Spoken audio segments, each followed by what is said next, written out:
Magandang araw mga kaibigan. Bigyan natin ng reaction opinion itong post ng Pinoy Showbiz. Magandang balita ito para sa atin na nagmamahal kay Tatay Digong. Kung totoo. I'm not sure gaano katotoo itong balitang ito ha. Sabi dito, Trump moves to rescue jailed allies. Growing signs point to secret push for Bolsonaro and Duterte asylum. Washington, D.C. A controversial geopolitical development may be quietly unfolding in Washington. While nothing has been officially confirmed, growing claims from political insiders and social media commentators suggest that discussions could be taking place behind closed doors. Reports circulating online claim that the administration of Donald Trump may be pa man lang, kailang sana magkatotoo, may be exploring the possibility of granting political asylum in the United States to former Brazilian President Jair Bolsonaro and former Philippine President Rodrigo Duterte. Both leaders are known for their populist and hardline leadership styles and have maintained friendly political allies at political ties with Trump. In recent months, their legal troubles have sparked intense debate among supporters and critics nationwide. Some reports also claim that John Ratcliffe, a longtime Trump ally and former intelligence chief, may be quietly involved in exploring diplomatic options that could make such a move possible. The discussions are said to involve Brazil and the International Criminal Court, though no official confirmation has emerged. Speculations intensified after claims that the U.S. could apply diplomatic pressure if negotiations stall, with some reports suggesting possible sanctions against Brazil or institutions linked to the ICC, an extraordinary step that could spark international backlash. Supporters of Bolsonaro and Duterte argue that the cases against them are politically motivated lawfare, while critics insist the allegations should be addressed through proper legal channels. For now, officials in Washington, Brasilia, and the ICC had not confirmed the reports. However, the persistence of the claims and the political alliances among the figures involved continues to fuel speculation about what may be happening behind the scenes. Wow! Sana totoo! Sana totoo. Although, ulitin natin ha, these are speculations. Kaya lang, to me, kahit hindi totoo pa, nakakapagbigay sa akin ng gaan ng loob. And I hope kayo rin, mga kapwa ko DDS. Kahapon, lumabas yung video ng isang Japanese national. Ano nung pangalan niya?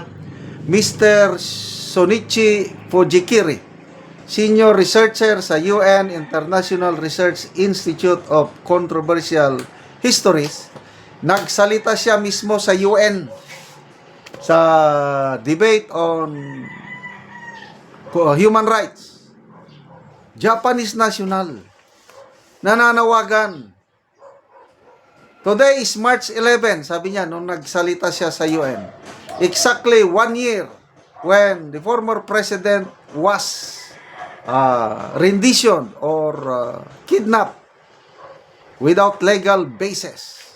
I urge that he be immediately release his yung human rights ng dating Pangulo ay nababiolate. Wow, nakakataba. Mabuti pa, nakakataba ng puso, no? Mabuti pa ang ibang mga nations, ano, kagaya ng Japan. Plus ito, balita sa Amerika ito.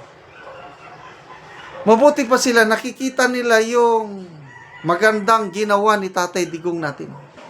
Samantala, itong administrasyong ito, itong group effort nito, lalo na yung nagtawag sa kanya na my best friend, malaking utang na loob ko sa kanya dahil pinaliding niya ang aking tatay.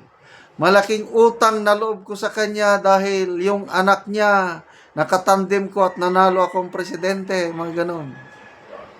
Wala. Walang utang na loob. But anyway, dasal na lang tayo mga kaibigan. Maybe, kung totoo ito na yung answered prayers natin.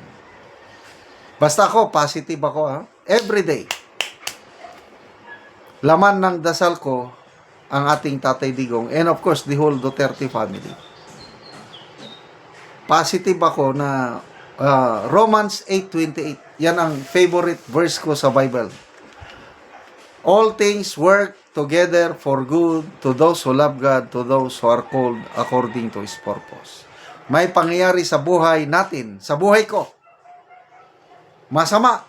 But in the end, nakita ko, wow, salamat Panginoon. Kaya pala inalaw mo yung pangyayari ngayon na tingin ko noon napakasama. But in the end, it is for my good. Hindi ko na maisa-isa.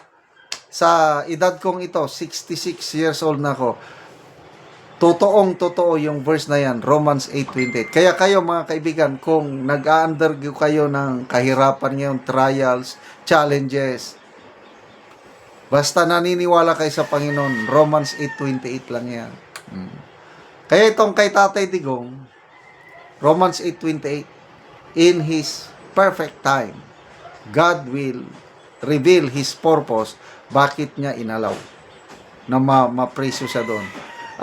Basta ang prayer ko, Panginoon, pauwiin mo si Tatay Digong namin by 2028 in time for the inauguration of Inday Sara as the pangilan na ba?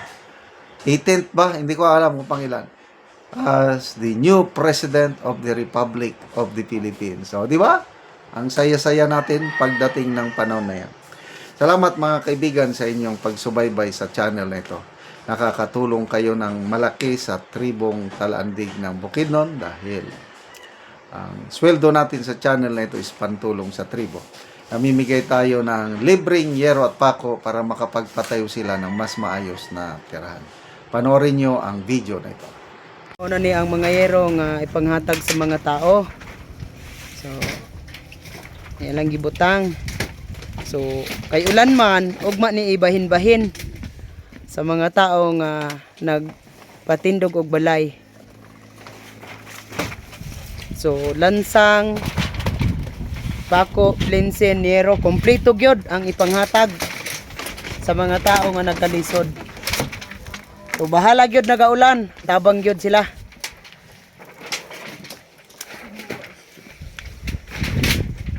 Kay dinhi sa among lugar, dagan gyud nga pags. Pags dala ulan.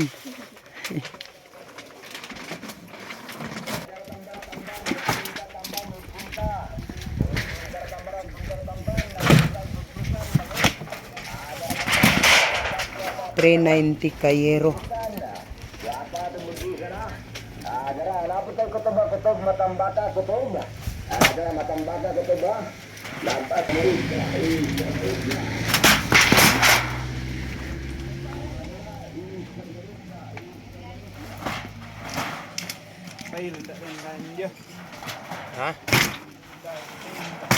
Tabang sa mga tao.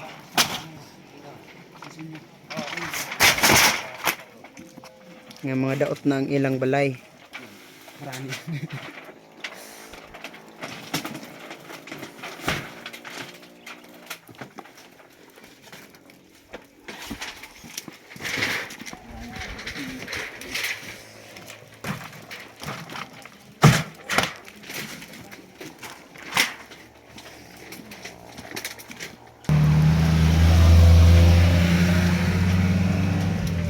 Karon salamat kayo sa Ginoo o sa nagsuporta sa pagtabang sa iro labi na sa mga tao nga nagkalisod. So makabalay na gyud sila. tungod sa tabang. Tinaot nga magpadayon ang inyong tabang sa mga tao nga nagkalisod.